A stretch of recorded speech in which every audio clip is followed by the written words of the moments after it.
Review first کے ساتھ میں ہوں چودھری خالد اور میں ہوں چودھری خالد کا دوست اعظم خان. خان صاحب کیا حال ہے؟ خیریت سے؟ میں بالکل ٹھیک. آپ ٹھیک ٹھاک ہیں؟ سردی میں گاڑی میں بیٹھے جی سن رہے ہیں؟ جی فائن. خان صاحب یہ بتائیں کہ فرسٹ ریویو جو ہے نا وہ یہ ہونا چاہیے کہ آج جو ٹرینڈ چل رہا ہے وہ یہ ہے کہ کیا آپ کو پتہ ہے کہ ملٹری آپریشن کیا ہوتا ہے. ایک سیکنڈ جو ریویو ہونا چاہیے وہ اس پہ ہونا چاہیے کہ اداروں کی تباہی ترمیم یعنی کہ جو آئی ہے اس حوالے سے. تیسرا کہ پاکستان نے جناب آپ کو مبارک ہو، پاکستان نے ساؤتھ افریقہ کے ساتھ جو سیریز تھی وہ آخر بلا وجہ جیت رہی ہے کہ ہمیں دل نکال رہے ہیں ان کو باقاعدہ تیسرا لگایا ہے. ہاں تیسرا. اور خان صاحب بابر اعظم بڑا کرٹیسائز لوگ کر رہے تھے، خاص طور پہ میں نے دیکھا کہ انڈین جو ہیں وہ ان کو کافی زیادہ نا کہ بھائی جان پہلی بال تے منڈا آؤٹ ہو جاتا ہے. تو یہ تین آج کے ریویو آپ سے جاننے کی کوشش کرنی ہے. اور اس میں سب سے پہلے یہ خان صاحب یہ بتائیں کہ آپ کو پتہ ہے کہ ملٹری آپریشن کیا ہوتا ہے؟ فوجی آپریشن ہوتا ہے شاید. یہ کون کہہ رہا ہے؟ آج آپ نے دیکھا ہے کہ آج بڑی سے باعث ہو یہ آپ نے مطلب میں سمجھا شاید آپ اردو میں آسان اردو میں اس کا نہیں. ملٹری آپریشن کے تو یہ سوال ہے، یہ تو وزیر اعلیٰ خیبر پختونخوا سہیل افریدی کی طرف سے پوچھا گیا. اور اگر آپ یہ کہیں کہ اس میں کیا کرب ہے، کیا درد ہے، تو شاید جو اتنی بڑی تعداد میں لوگوں کو گھروں سے بے گھر ہونا پڑتا ہے، ان کو کھلے آسمان تلے آنا پڑتا ہے، بے یار و مددگار ہونا پڑتا ہے، تو وہ جو کرب ہے، درد ہے، بچوں سمیت مال و متاع سمیت کچھ آپ اپنا سب کچھ چھوڑ کے کہیں سنگلاخ چٹانوں پہ، پہاڑوں پہ، گھروں میں، کسی کرائے کے مکانوں میں، کمروں میں ہوتے ہیں، اور کہیں آپ ٹینٹوں میں ہوتے ہیں، کہیں آپ لائن لگا کے اپنے لیے روٹی دے رہے ہوتے ہیں. تو ایک قسم پرسی کی حالت ہوتی ہے جو اس سے پہلے آپریشنز کے دوران دیکھنے میں آیا ہے.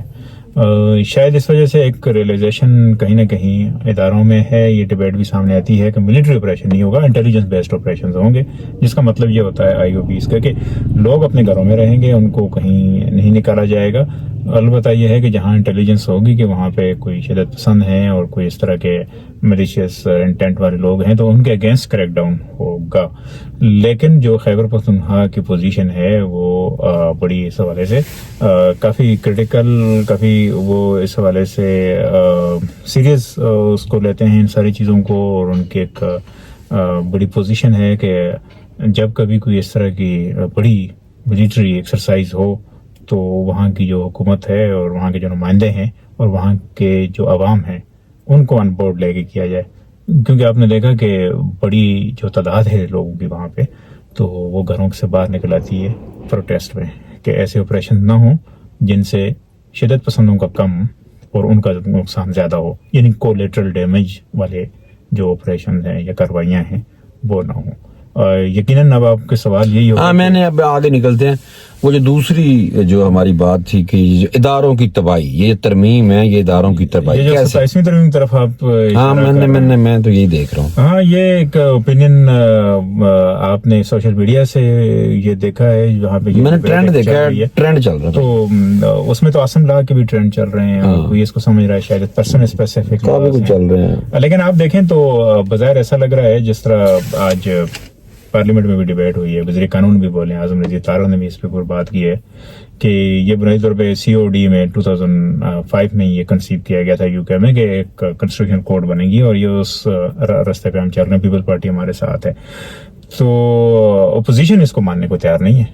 آج جب قومی اسمبلی میں یہ ڈیبیٹ ہو رہی تھی تو میں سینٹ میں جب ہو رہی تھی تو علی ظفر کو وہ دیکھ رہا تھا کہ آج ہمارے پاس یہاں اپوزیشن لیڈر نہیں، اور انہوں نے یہ بھی سجیشن دی کہ اس کو سینٹ کو ایز اے ہول کمیٹی بنا دیا جائے اس کے اوپر بات کرنے کے لیے، کیونکہ ان کا یہ خیال تھا کہ اگر کسی آپ پارلیمنٹری کمیٹی کو بھیجیں گے تو وہاں بلڈوز ہو جائے گا، وہاں پہ اکثریت کی بنیاد کے اوپر آپ اس کو پاس کر کے لے آئیں گے. تو بہتر یہی ہے کہ یہاں پہ this house should be treated as a committee, whole committee, اور اس میں یہ ساری بات چیت ہو. ہاں صاحب یہ جلدی سے 2-3 باتیں بتا دیں بس اس ترمیم کی. باقی اتنی بات تو ضرور ہے کہ آپ دیکھیں تو یہ فیصل آباد کا گھنٹہ گھر ہے.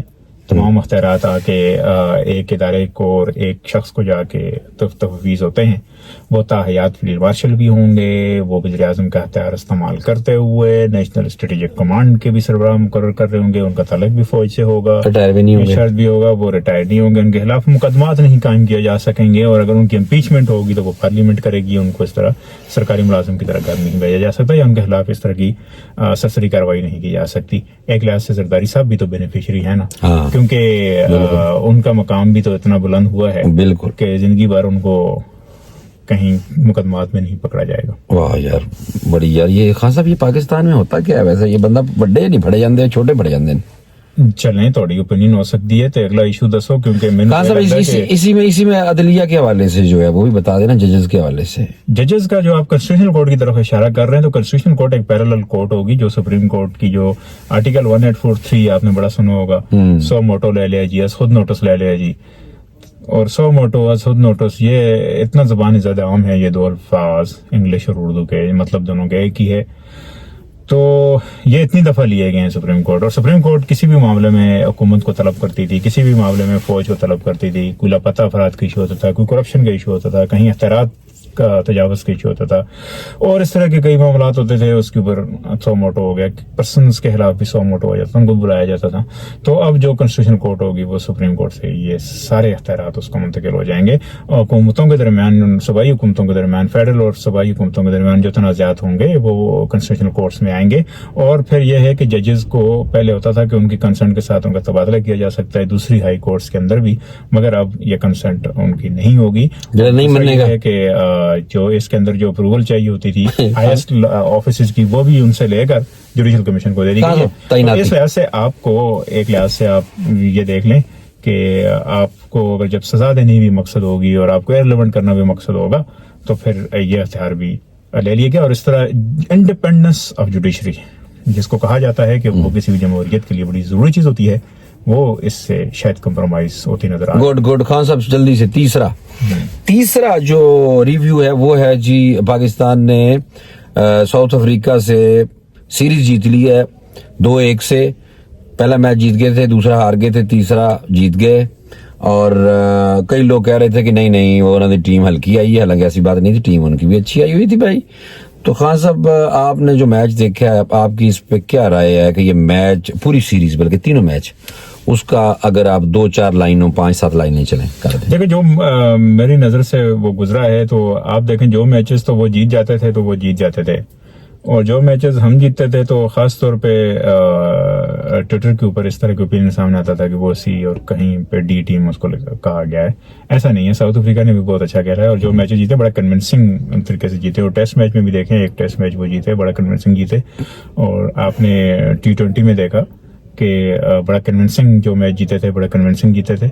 यहाँ पर भी जो सेकंड मैच था वो बड़ा कन्विंसिंग वे में जीते थे। ऐसा लग रहा था कि शायद अब पाकिस्तान कभी साउथ अफ्रीका को पकड़ नहीं सकेगा और उसको हरा नहीं सकेगा। कप्तानी भी चेंज हुई है ना खान साहब? ये बात है कि जो चीज आपको नजर आई होगी वो ये आई होगी कि पाकिस्तान ने आज जो चीज मुझे नजर आई ना, वो हिम्मत नहीं आ रही। हालांकि बड़ा अच्छा स्टार्ट दिया था साउथ अफ्रीकन ओपनर्स ने, और उसके बावजूद पाकिस्तान ने कमबैक किया, और इतना कमबैक किया कि उस मैच को 25 ओवर्स में खत्म कर दिया था।